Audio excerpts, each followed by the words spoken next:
Más noticias en nuestra web crc891.com. Seguinos en Facebook y Twitter como CRC891 Radio y en Telegram como Noticias CRC.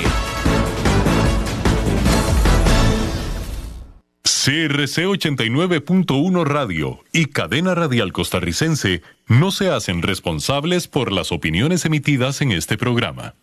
Transcomer, puesto de bolsa de comercio, presenta A las 5 con Alberto Padilla.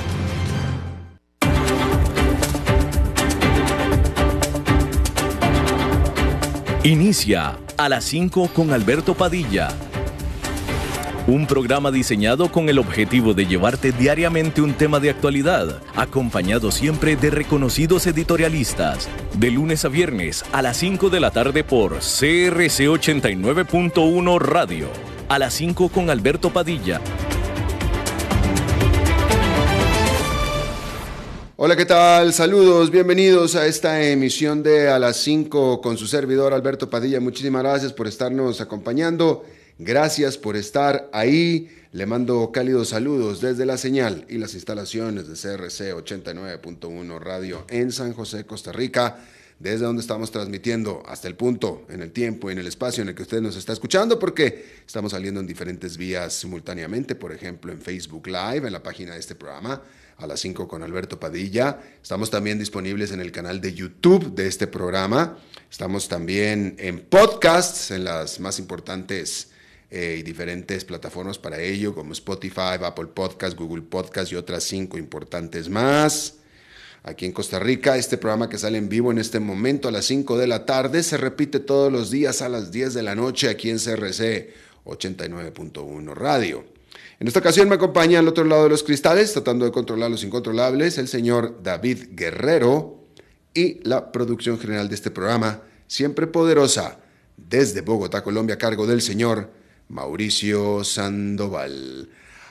Hay que comenzar informándole que las intensas luchas continúan todavía alrededor de la ciudad de Bakhmut en el este de Ucrania, esta ciudad que ha estado Rusia tratando de capturar ya desde hace al menos 9 meses.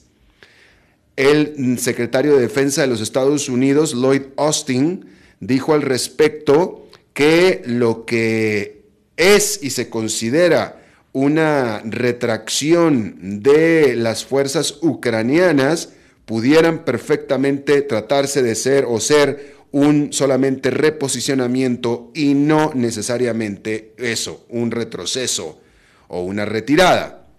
Más temprano, Yevgeny Prigozhin, que es el líder del grupo de mercenarios Wagner, contratados por Rusia, advirtió que hay una peligrosa falta de municiones en el frente y eso pudiera llevar nada menos que al colapso del propio frente ruso. Y eso lo dijo de nuevo el líder del Wagner Group.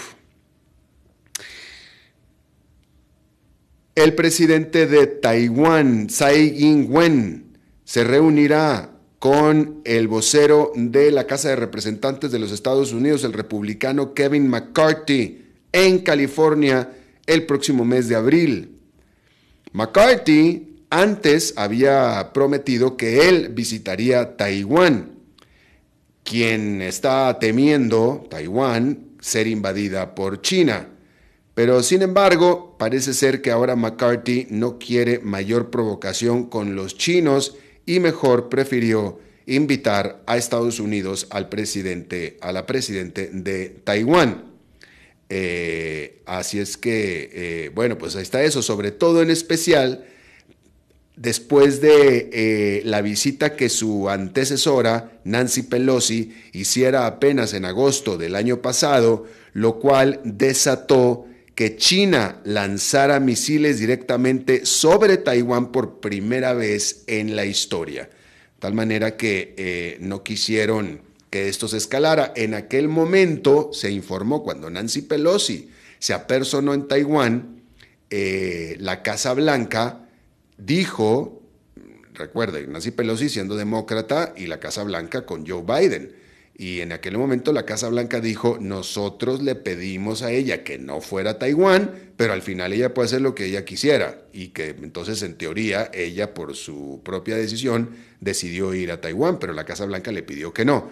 Habremos de pensar que en esta ocasión hicieron lo mismo en la Casa Blanca, pedirle a McCarthy que no fuera a Taiwán para no tensar más la relación.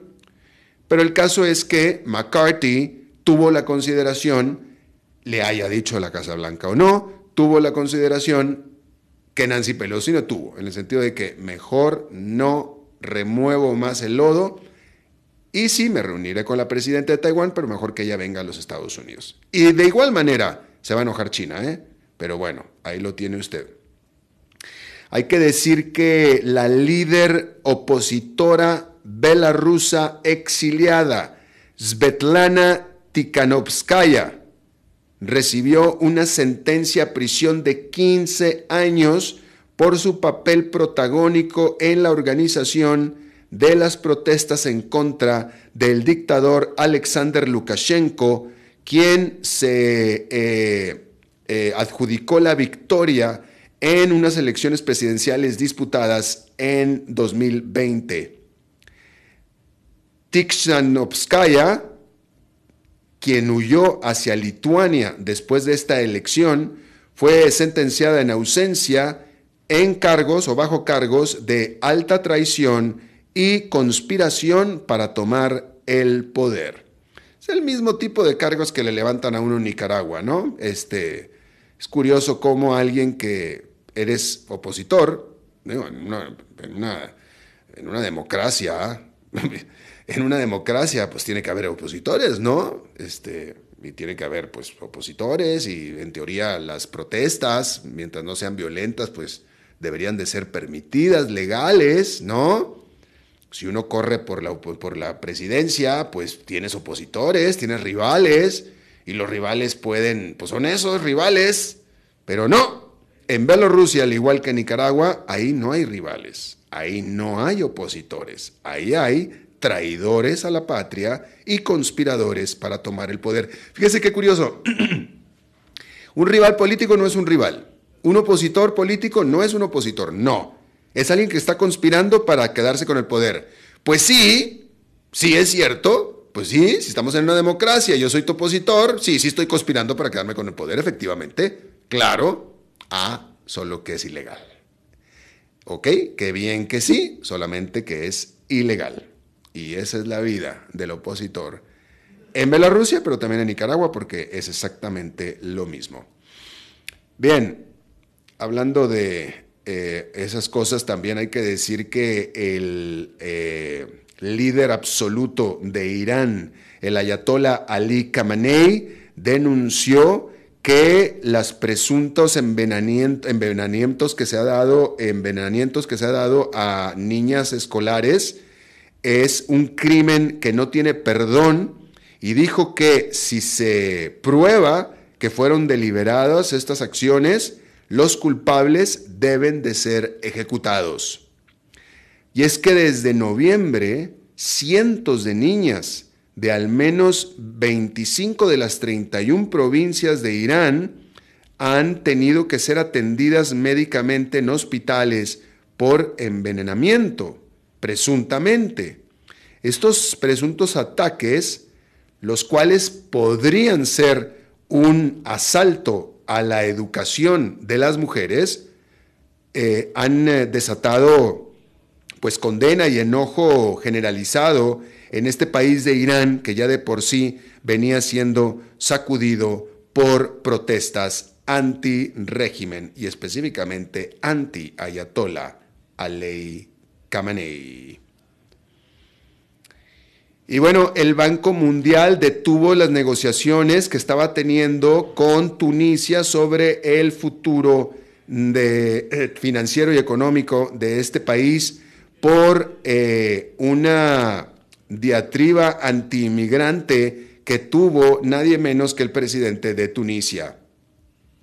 Después de que Kais Saied, su nombre es Kais Saied, dijera estas declaraciones incendiarias el mes pasado, Migrantes de África Occidental reportaron un aumento en acosos hacia ellos y muchos de hecho tuvieron que regresarse a casa. Hay que decir que el jefe del Banco Mundial dijo que los comentarios públicos que incitan a la violencia racista son completamente inaceptables. El problema es que Tunisia venía negociando un rescate, ha estado negociando un rescate con el Banco Mundial, que ahora se detuvieron sus negociaciones, pero también venía negociando un rescate con el Fondo Monetario Internacional por 1.900 millones de dólares. Todavía el FMI no se ha manifestado al respecto. Hay que decir que quien fuera el principal accionista del gran banco suizo Credit Suisse, Harris Associates, de los Estados Unidos, vendió toda su participación en este gran banco suizo. Esta firma de inversión estadounidense, en agosto pasado, contaba con 10% de las acciones del Credit Suisse. Sin embargo, ha estado gradualmente desinvirtiendo en este prestamista que ha estado teniendo muchos problemas, mientras que está continuando el banco perdiendo dinero y con dinero a sus clientes. En febrero, el Credit Suisse había reportado la más grande pérdida anual desde la crisis financiera en el 2008. Desde entonces ya ha lanzado una gran plan de reestructuración para tratar de mejorar sus negocios, pero todavía está teniendo fuertes problemas a este respecto. Bien.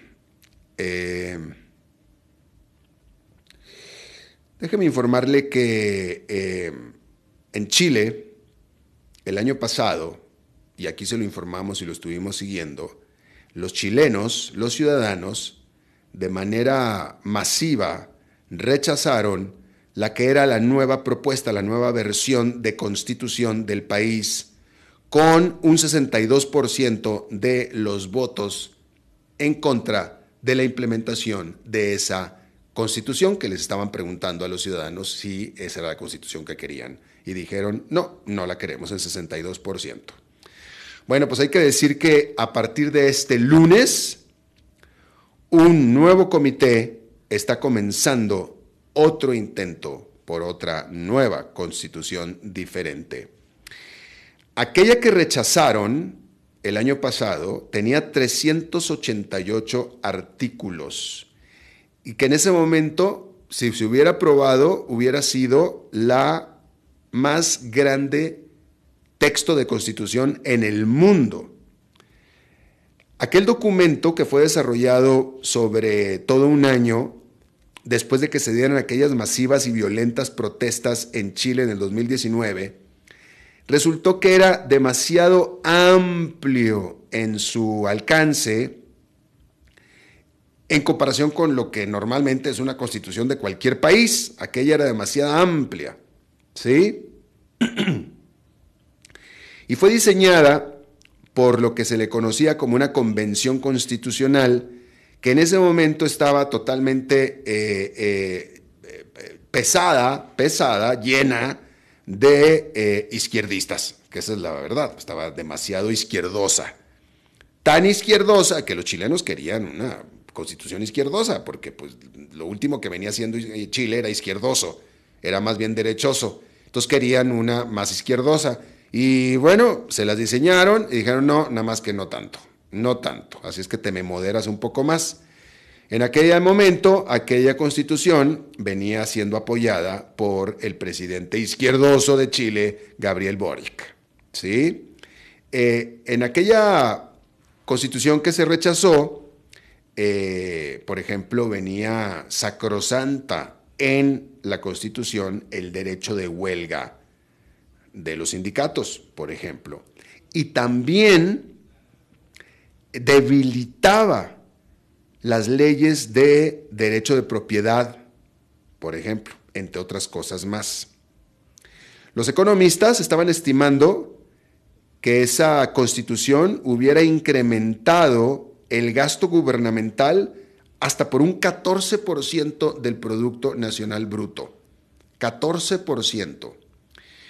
Y usted sabe, o sea, el gobierno solamente, o sea, ¿de dónde saca dinero el gobierno para incrementar su gasto? Si el gobierno está gastando, ¿de dónde saca el dinero? Pues nada más de dos partes, o de impuestos o de préstamos, de créditos. Son las únicas dos y, o sea, digo, pues, son las únicas dos. Y las dos tienen un problema muy importante, ¿verdad? Entonces, pues sí, porque suena muy bonito que el gobierno, los programas sociales suenan bonitos y son muy buenos y todo, sí, el problema es que hay que financiarlos, hay que dar la plata. ¿Y la plata dónde sale? Pues de impuestos, ya sea de los que hay o más, o de créditos, con lo cual aumenta la deuda, ¿no? Y bueno, pues imagínense, el gobierno hubiera aumentado su gasto en un 14% del Producto Nacional Bruto, en impuestos o préstamos, o en los dos. Entonces, pues está difícil, ¿sí? Ahora, hay que decir que en esta ocasión la mitad de los 24 expertos a los cuales se les asignó la tarea de crear la nueva versión fueron designados por legisladores en parte para tratar de controlar los excesos de la pasada propuesta de constitución. Este nuevo grupo tiene hasta mayo, cuando un Consejo Constitucional será electo para crear el documento final y de nuevo los chilenos volverán a votar por esa propuesta en diciembre de este año. Así es que ahí está, otra vez se repite la historia en Chile. Y bueno, esperemos que ahora den una propuesta pues mucho más apetecible para los chilenos. ¿Sí? Bien, hay que decir que el gran problema que tenía, vámonos a Turquía, porque el gran problema que tenía políticamente hablando, por supuesto está la tragedia del terremoto, que es espantosa y que todavía sigue, y la tragedia humana y fatal y todo eso es terrible, pero tenía un componente político, que era que el presidente Erdogan va a su reelección este mayo, y la pobre y tardada respuesta del gobierno a el terremoto pues lo puso en la mira de los votantes y su popularidad empezó a caer demasiado grande, demasiado mucho, ¿sí? Pero pues ahora resulta que en Turquía, como tanto sucede también en América Latina, los políticos de oposición no se están poniendo de acuerdo y esa falta de unidad entre la oposición es probablemente lo que va a venir impulsando a quien de otra manera se creía que ya no iba a poder reelegirse, que era Erdogan. Hay que decir que la principal alianza opositora, que es una coalición de 6 partidos que son dirigidos por el Partido Popular Republicano y por el Partido Bueno, que se llama el IGI, que IGI es good, es bueno, pues parecía que traían viento en popa ahora que venían las elecciones presidenciales que son el 14 de mayo. Recep Tayyip Erdogan, el presidente, pues estaba sufriendo gran presión precisamente por su fallida respuesta económica y de ayuda. Primero que nada, o sea, los terremotos fue lo último que le pasó, pero desde mucho antes, Turquía venía sufriendo de graves problemas inflacionarios, tiene una inflación del 55% anual, ¿sí? Y una economía que con ese nivel de inflación, pues está batallando y tiene grandes problemas. Pero luego viene los terremotos y después del terremoto, desastrosa respuesta del gobierno. Y todo eso pues apuntaba a un mal resultado para el presidente Erdogan este 14 de mayo. Entonces, este grupo opositor, esta coalición opositora que se les conoce como la Mesa de los Seis, estaban esperando que este lunes eligieran o, pues sí, designaran a Kemal, voy a tratar de decir su apellido porque es estos apellidos turcos, Kemal Kılıçdaroğlu, así es, Kılıçdaroğlu, que es el líder de este Partido Popular Republicano como candidato a presidente. Sin embargo, el 3 de marzo pasado, el líder del Bueno, Meral Akşener, lanzó una señal de que su partido lo iba a sacar de la coalición y por tanto entonces rehusándose a apoyar a Kılıçdaroğlu. Entonces, ahora ya resulta que no es la Mesa de los Seis, es la Mesa de los Cinco. Y aún así se estaba esperando que nominaran entonces 5 a Kılıçdaroğlu después de esta reunión que se tenía este lunes por la tarde.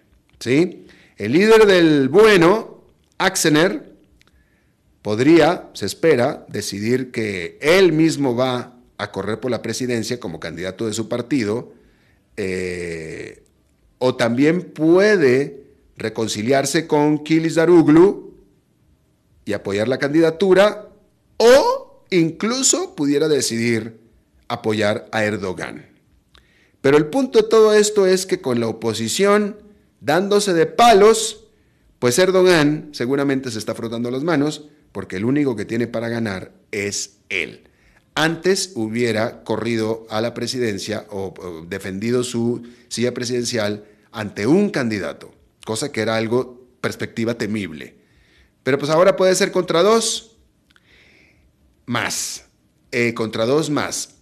o puede ser que uno de ellos lo apoye a él. De cualquier manera, y como ha sido probado en Latinoamérica muchas veces, pregúntenle a los venezolanos, con una oposición dividida, el que gana es el que está en la silla presidencial. Pues así es, punto, se acabó. Y eso es lo que está pasando en este momento en Turquía. Hay que decirle que esta nota muy interesante, bastante interesante, hay que decir que este lunes comenzó la tercera cumbre internacional del genoma humano. Y más concretamente, es la tercera cumbre internacional para la editar el genoma humano. Esto es en Londres.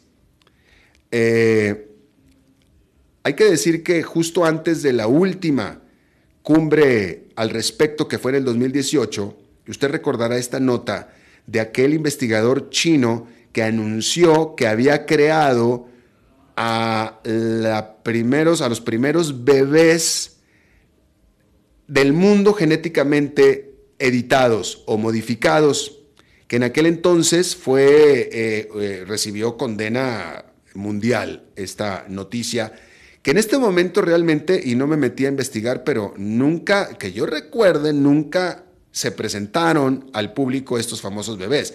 Simplemente se dio la noticia. Que yo recuerde, pero no me haga mucho caso en este asunto. Yo recuerdo muy bien el hecho de que se dio la noticia, recuerdo muy bien la condena internacional, pero nunca realmente se mostraron la evidencia física de esto. Pero en fin, eso fue en aquel entonces.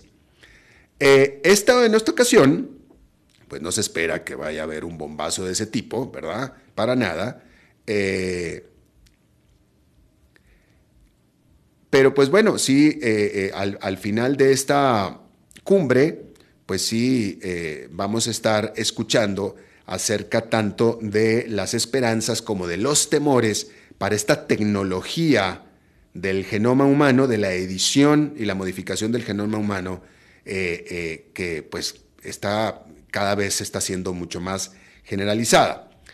Sobre el lado de las esperanzas, hay que decir que la modificación genética o la edición genética está creando toda una nueva, completamente, enteramente nueva categoría de medicinas que pueden, por ejemplo, dirigirse a un solo gene o a múltiples genes dirigidos, ¿sí? Hay que decir que una medicina, una droga llamada Exacel, para tratamiento de una enfermedad de las células, está avanzando a través de las agencias reguladoras en Estados Unidos y en Europa. Y estos progresos tan rápidos eran difíciles de imaginar apenas en el 2015, por ejemplo, cuando se dio la primera cumbre de la edición del genoma humano, ¿sí?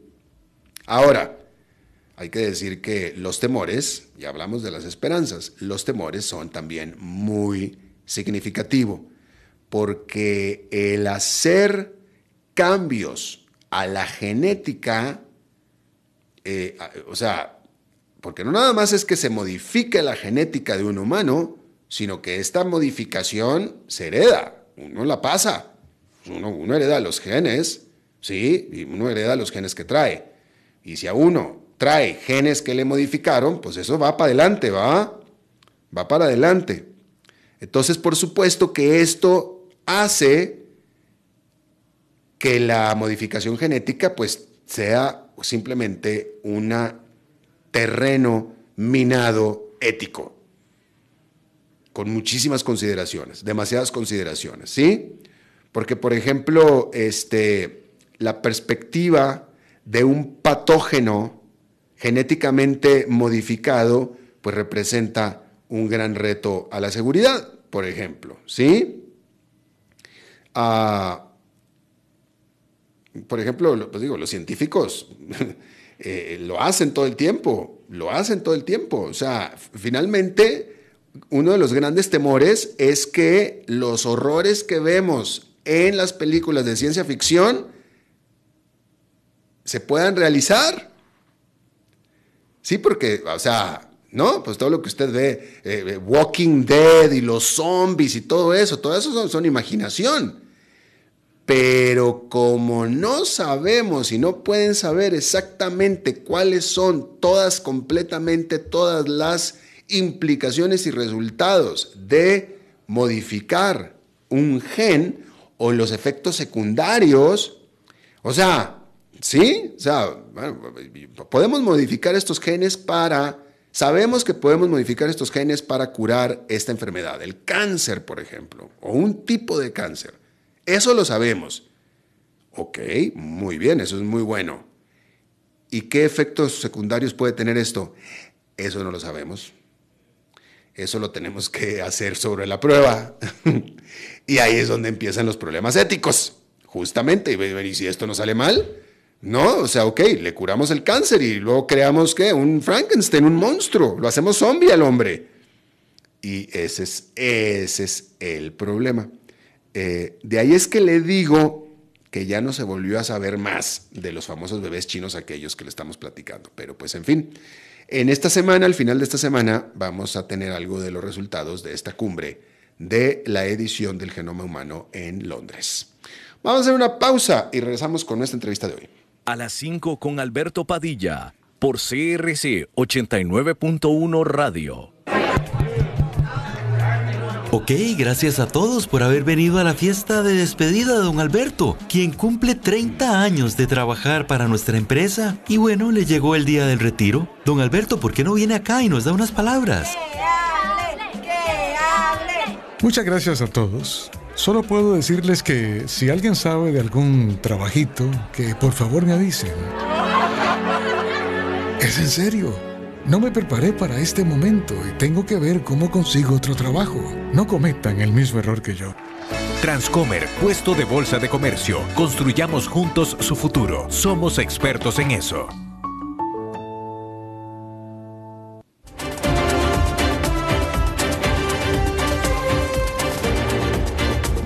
Seguimos escuchando a las 5 con Alberto Padilla. Muchas gracias por continuar con nosotros. En Colombia se desató un escándalo que yo creo que la mejor manera en que lo puedo aterrizar, por lo pronto, vamos a entrar en los detalles en este momento con la entrevista, pero la manera en que lo puedo aterrizar es un escándalo muy parecido a lo que está pasando justamente en México con el presidente Andrés Manuel López Obrador, y ahora el presidente Gustavo Petro está pasando exactamente por lo mismo en casos que son súper similares en el sentido de la afiliación política e ideológica de ambos presidentes siempre sobre la plataforma de la anticorrupción, sobre la plataforma de la alianza hacia el pueblo, sobre la plataforma de en contra de las oligarquías y de las clases sociales ricas, etcétera, etcétera, ¿no? Y de la señalamiento de la corrupción de los gobiernos anteriores, que todos son corruptos menos ellos, etcétera, etcétera. Y en ese contexto, a López Obrador en México le descubren que aparentemente él, en lo personal, es alguien muy recto y correcto e incorruptible, pero sus hijos, pues no, porque se le descubrieron que los hijos viven como ricos mínimo, los ricos que él tanto critica.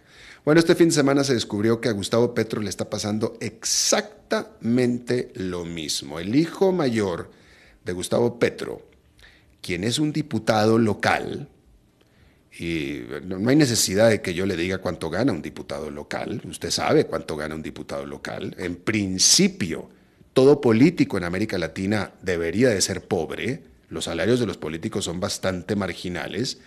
Pues se le descubrió no solamente que vive como rico, sino encima que transa como rico y que maneja grandes cantidades de dinero en esta investigación revelada por la revista Semana.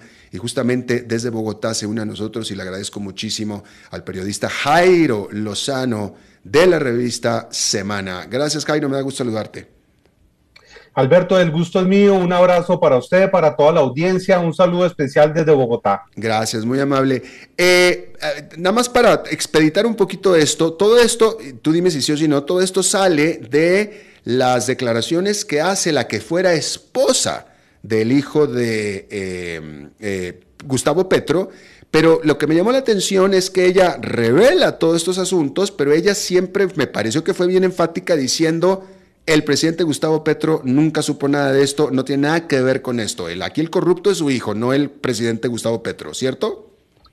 Sí, es así. En una entrevista exclusiva que entregó Day Vázquez, ella era la entonces compañera sentimental, la esposa del hijo del presidente Petro, Nicolás Petro. En una entrevista con Semana, ella insiste varias veces en todo, en medio de todo lo que va explicando, entregando, es que ese dinero sí se entrega, al parecer, en medio de la campaña electoral, que supuestamente ese dinero iba para la campaña, pero que pues al parecer eso habría quedado en los bolsillos, en las arcas de Nicolás Petro, según su versión. Y como usted lo dice, Alberto, ella insiste y lo aclara en repetidas ocasiones que el presidente Gustavo Petro no tenía ningún tipo de conocimiento de lo que estaba sucediendo y que mucho menos este dinero fue a parar a la campaña de Gustavo Petro en ese entonces, cuando estaba aspirando a la presidencia de la República. Hoy en día, pues, es el presidente de los colombianos. También dejó claro ella que en febrero tuvo una conversación allí con el presidente Gustavo Petro, donde le entrega los detalles absolutamente de todo lo que ella sabía. A ver, entonces acá estaríamos hablando de un caso en el que, porque también está el hermano del presidente Petro, pero estamos hablando de parientes directos del presidente Gustavo Petro que están aprovechando precisamente ese parentesco para hacer pingües negocios sin el conocimiento o con la vista gorda, también puede ser, del presidente Gustavo Petro. El jueves se conoció, Alberto, un pronunciamiento poco usual de un mandatario.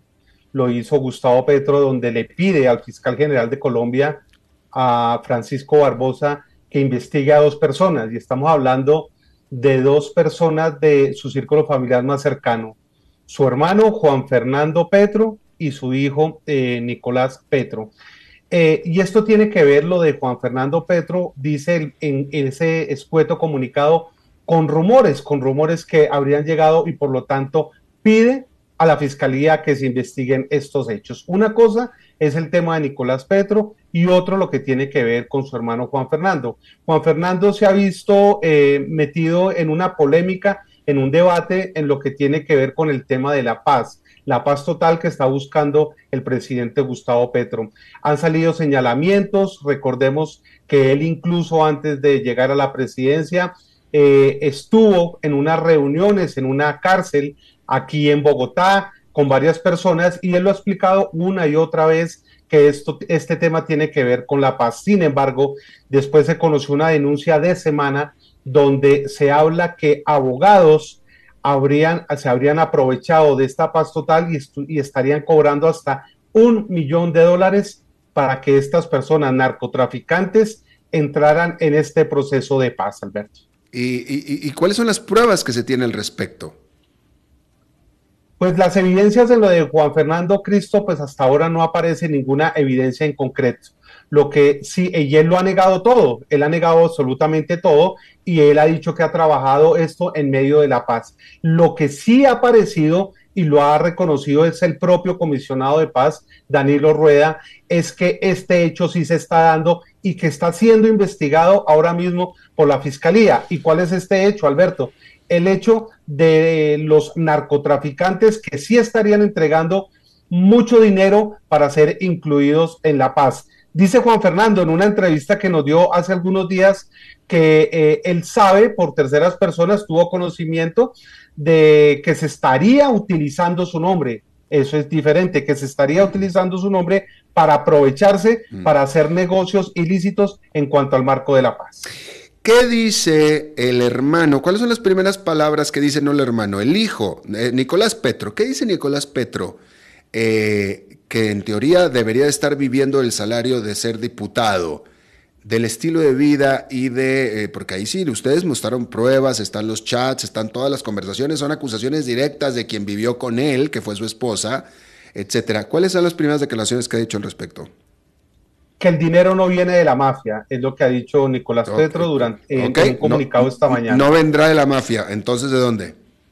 Ni de actos de corrupción, él aclara que ni de actos de corrupción, ni de dinero ilícito, y él dice que pues lo va a explicar y que está dispuesto a acudir pues precisamente a la justicia a entregar todos los detalles sobre este tema. Entonces, Jairo, a ver, es que esto es tan latinoamericano que es una desfachatez. Entonces, el tipo, Nico Junior, dice Junior, sí, yo soy diputado, sí, yo en teoría debo de ser pobre, sí, vivo como rico, sí, he comprado casas, he transado casas, he vendido, tengo propiedades, vivo como rico, etcétera, pero el dinero no es mal habido. ¿Eso es lo que él dice? A ver, lo voy a leer el comunicado para no sacarlo de contexto. A ver, Alberto, lo que dice es, abro comillas, aclaro que los dineros en cuestión no tienen procedencia ni de la mafia, ni de la corrupción, ni de ninguna actividad ilícita. Eso lo corroboraré ante la justicia como corresponde. Es más, él también ha pedido respeto por su situación y ha dicho que, lo voy a leer textual también, vulnerar mi espacio de residencia sin autorización o previa conversación raya en el acoso. Siempre estaré abierto a atender las solicitudes de la prensa. En estos días he atendido a los medios que he podido, pero no todo es válido. Es decir, él lo que dice es que está dispuesto, y lo ratificó en el día de hoy, Alberto, que está dispuesto a ir a las autoridades judiciales a dar las explicaciones del caso, pero que ese dinero, óigase bien, no es de la mafia, no es dinero de corrupción ni de actividades ilegales, y que en su momento pues él va a entregar las explicaciones del caso. Me encantaría escucharlas, pero ahora quien lo tira de cabeza es alguien que en teoría debe saber de dónde viene todo ese dinero y que lo dice, que es la ex esposa. Claro, es que ese es el tema. Primero aparece una entrevista exclusiva que entrega Day Vázquez, que es la esposa, donde a Semana, donde entrega todas las revelaciones y dice cómo le estarían entregando el dinero, y dinero en efectivo, en fajos y demás. Después, este fin de semana, pues aparecen los chats, las conversaciones directamente de ella con su entonces esposo Nicolás Petro, donde hablan de diferentes temas, de muchos temas, y allí aparecen los chats, las conversaciones donde hablan del dinero, del movimiento, incluso de una suma muy alta que tienen que mover de Bogotá hacia otra ciudad que es Barranquilla, donde ellos estaban, de la necesidad incluso de comprar una cámara para poder estar filmando y monitoreando su casa porque tienen sospecha de que les están robando el fajo de dinero. Unas conversaciones donde incluso días antes de la elección le dicen que tienen que sacar esa maleta con plata rápidamente allí del lugar y ella dice, sácala tú porque eso pesa mucho y yo no la puedo llevar. Entonces sí mantienen unas conversaciones que son las que aparecen ahí en las conversaciones de ellos, donde hablan de todo este movimiento de dinero. Y según esta muchacha, ¿de dónde sacó el dinero? No, ella sí no ha dicho.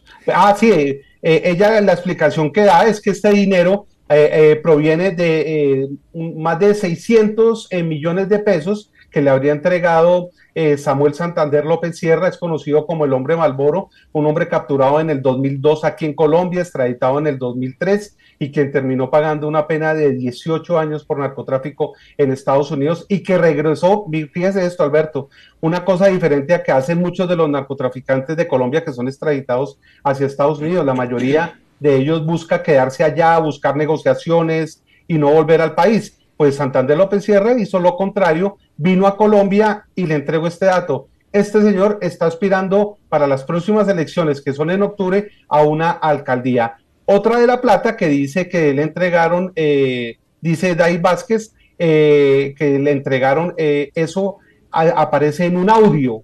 Ese audio también va a ser prueba que va a tener en cuenta la fiscalía, porque sostiene un audio, una conversación con Nicolás y donde ella le dice, tú dices que esa plata, se refieren a la plata y le dice que ese dinero pues es proveniente de Santander López Sierra. Es que es increíble, Jairo, y bueno, lo comento para el público, no necesariamente tienes que estar de acuerdo conmigo, pero el problema aquí en nuestros países de América Latina es que en nuestras regiones tan acostumbradas a los delitos tan burdos como de narcotráfico y secuestro y asesinatos y etcétera, que estos políticos, como si acaso, que este es el caso, parece ser que es el caso, ¿verdad? Como estos políticos no secuestraron, no mataron, no narcotraficaron y no hay nada de eso, entonces no está mal, entonces no está mal. ¿Me explico? Pues por eso él dice, esto me recuerda al caso de Enrique Peña Nieto, el expresidente de México, o incluso del propio caso del hijo de Andrés Manuel López Obrador, que también se descubrió que vivía como millonario en Houston por una casa proveída, por lo que resultó ser un proveedor de Pemex, pero que él dice, oye, no, pues yo no tengo nada de malo, porque yo no tengo nada que ver con él, y etcétera. Pues sí, mijito, pero pues te lo están dando porque precisamente eres el hijo del presidente. Aunque no te estén pidiendo ningún favor, eres el hijo del presidente, y eso es corrupción. No tienes que haber matado a nadie. Y me suena que es lo mismo que está pasando con este Nicolás Petro, pues es el hijo mayor del presidente de Colombia. Mira, o sea, hay mucha gente, muchos corruptibles, ¿verdad? Que mira, muchacho, tú agarra este dinero y después vemos qué hacemos con él, pero tú no te preocupes, no tienes que hacer nada por mí, no nada. No, o sea, no necesito que mates, no necesito que narcotrafiques, no necesito que nada. Pero pues sigue siendo corrupción. Exactamente. Claro, totalmente. Y pues lo cierto es que aquí ya los entes de control, es decir, la Fiscalía y la Procuraduría, que es el Ministerio Público, ya abrieron las investigaciones, están tratando de determinar absolutamente todo lo que pudo haber ocurrido, ya se le estaba buscando y brindando protección precisamente a la esposa del hijo del presidente para mirar a ver de qué se trata. La semana pasada incluso una alta comisión de la Fiscalía, entre ellas la vicefiscal, pues ya le empezaron a tomar declaraciones a Day Vázquez. Muchos de los protagonistas de este caso pues han salido a desmentir. Hace pocos minutos, Alberto, le cuento que a través de una emisora local, Samuel Santander López Sierra está diciendo que él no se mete en líos de parejas y y al parecer va a sacar un comunicado dando las explicaciones del caso, pero pues usted ya se imaginará. No, pues sí, pues es que de nuevo, o sea, claro, o sea, es que lo mismo que, reitero, lo que explican ellos, sí, pues mira, como no maté, no narcotrafiqué, no nada, pues es dinero bien habido. No, pues no, porque hay más que eso, ¿verdad? Y tú vas a ver, y seguramente Jairo, vamos a estar hablando dentro de 8 o 15 días, donde las explicaciones que dio, y lo único que va a demostrar que fue dinero no mal, o que fue dinero bien habido, son las declaraciones de él diciendo que es dinero mal habido, pero todas las explicaciones que dan, siempre resulta que al margen de lo que digan, es corrupción, punto. Ahora hay un capítulo acá, se lo cuento rápidamente, que también apareció en los chats, Alberto, y es algo que aquí en Colombia se podría, no sé, allá también como tráfico de influencias.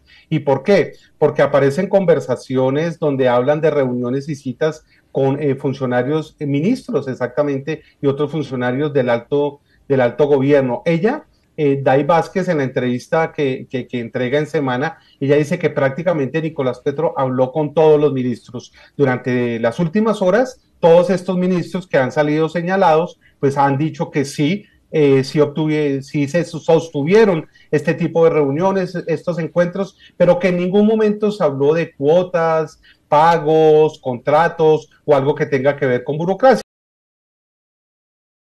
Sino hay que recordar que de todas maneras él es un diputado de la Asamblea, es un político, por lo tanto pues sostiene reuniones de carácter político. Ajá, y es el hijo del presidente. Es el hijo del presidente. Precisamente.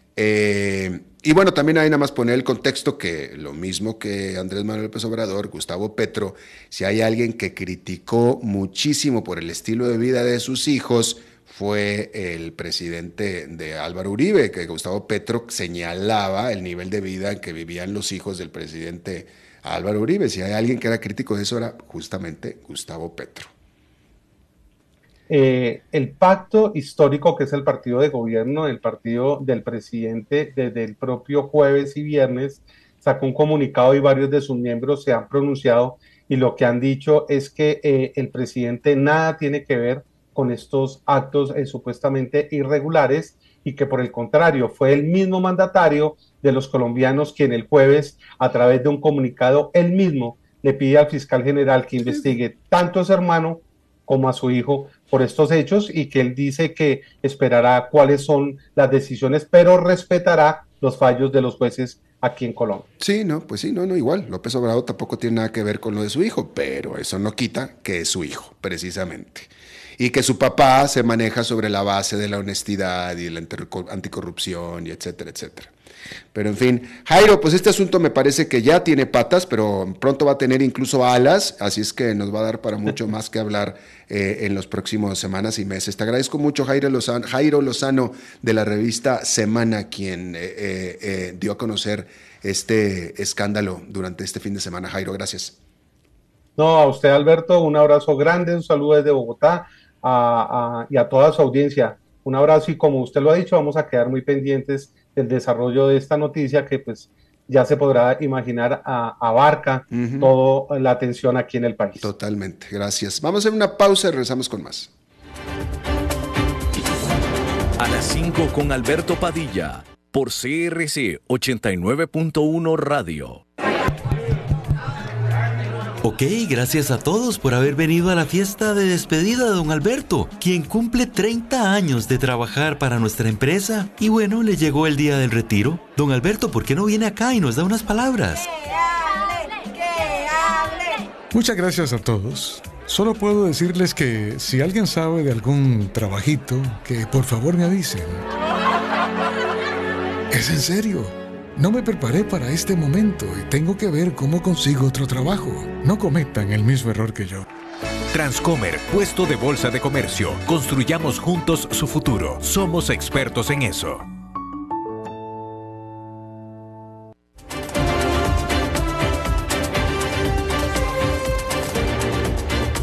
Seguimos escuchando a las 5 con Alberto Padilla. Bueno, y como es costumbre los lunes, terminamos hablando de bienes raíces con nuestro colaborador experto en esta materia, Eugenio Díaz. Eugenio. Alberto, ¿qué tal? Muy buenas tardes, ¿cómo les va? Un saludo a ti y a todo tu auditorio. Y en esta sección del día de hoy, lunes, Alberto, quiero hablarles a ustedes y que sepa el auditorio cómo está actualmente interactuando el mercado de los famosos denominados nómadas digitales aquí en el país, en Costa Rica, sobre todo en las playas, que se ha venido incrementando cada vez más este tipo de visitantes. Y bueno, para el que no sabe bien el término de nómada digital es la persona, así se le denomina últimamente, a la persona que trabaja con algún sistema remoto, dígase computadora, internet, alguna aplicación de tecnología, y que para él es lo mismo, lo voy a explicar de esta forma sencilla, para él o ella es lo mismo trabajar sentado en su escritorio frente a una computadora que estar en algún otro lado con su laptop o computadora mientras haya una señal de internet. Normalmente este tipo de trabajos que hacen los nómadas digitales puede ser servicios de ventas, de call center, alguna otra actividad tecnológica de compañías, sobre todo transnacionales, que sus ejecutivos les da lo mismo estar frente al escritorio o posiblemente sentados a la par de una piscina en una playa como tan bonitas como las que hay aquí en Costa Rica, y por decir una como Tamarindo, donde desde ahí puede hacer su trabajo tranquilamente. Entonces, estas personas viajan a diferentes países y les ha llamado mucho la atención los países de América Latina, porque en su mayoría son estadounidenses, canadienses o europeos los que se pueden dar el lujo de que puedan trabajar vía remoto, llamados nómadas digitales. Bueno, pues siendo así y diciendo esto, estimado Alberto, les platico que aquí a Costa Rica ha llegado muchas personas de este tipo, que son ejecutivos y que llegan al país no nada más a trabajar, sino que llegan a dejar alguna derrama económica, porque los diferentes giros comerciales o económicos que hay en las regiones, llega esta persona, llega a vivir, porque no es un turista que viene de vacaciones, llega a establecerse por meses, tal vez por años, y esta persona tiene que pagar pues comida, farmacia, alquilar un carro, moverse en bus o pagar un taxi, es decir, todos los servicios que tiene que consumir para su vivir día a día. Pero entre todo eso, llega la persona, y ahora van a decir que por qué hablo de esto, porque llega la persona y en primera instancia normalmente alquila un apartamento o una casa para vivir un par de semanas. Pero luego, si está cómodo y se estableció ya bien y se decide quedar a trabajar temporalmente o vivir temporalmente en el país, y dígase temporalmente no semanas, sino meses, tal vez años, donde va a estar acá, entonces esa persona empieza a dejar dentro de esa derrama económica también una buena dinámica con respecto a los bienes inmuebles, al sector de los bienes raíces, porque de entrada ya alquiló por corto plazo.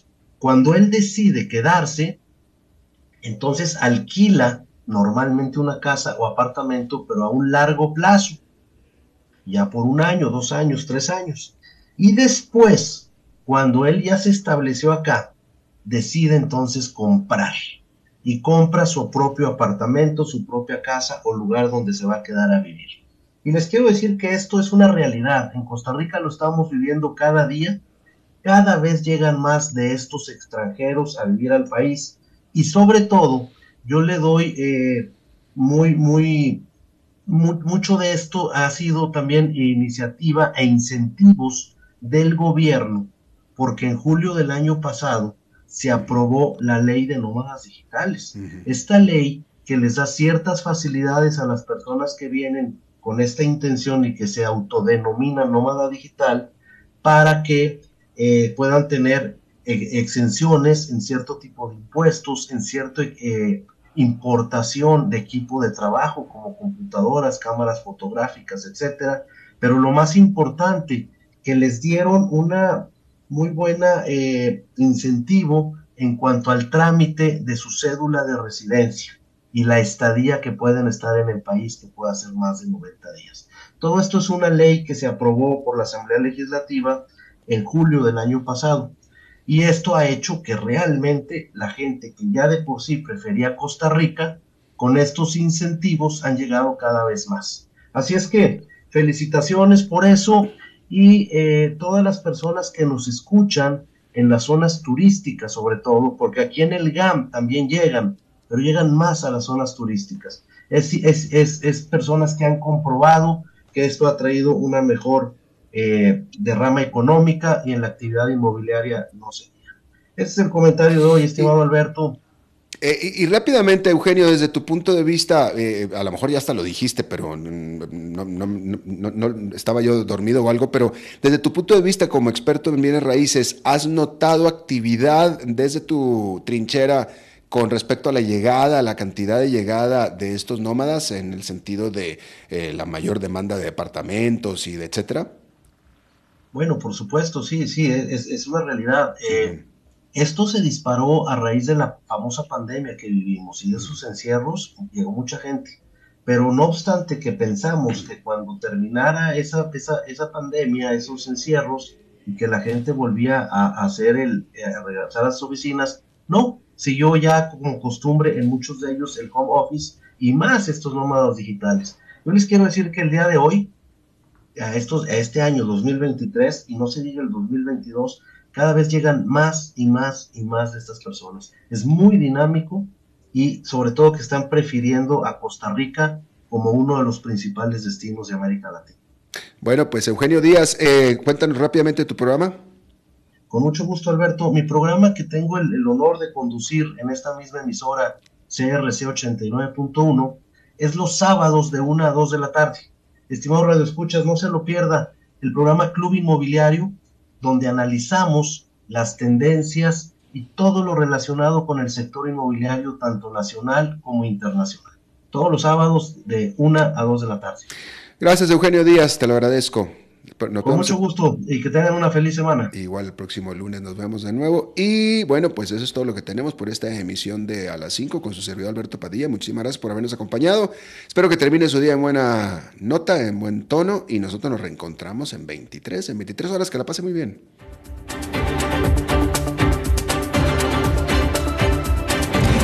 A las 5 con Alberto Padilla fue traído a ustedes por Transcomer, puesto de bolsa de comercio. Construyamos juntos su futuro. Somos expertos en eso.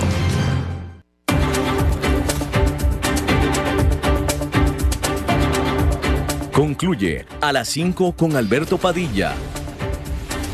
Un programa diseñado con el objetivo de llevarte diariamente un tema de actualidad, acompañado siempre de reconocidos editorialistas, de lunes a viernes a las 5 de la tarde por CRC 89.1 Radio. A las 5 con Alberto Padilla.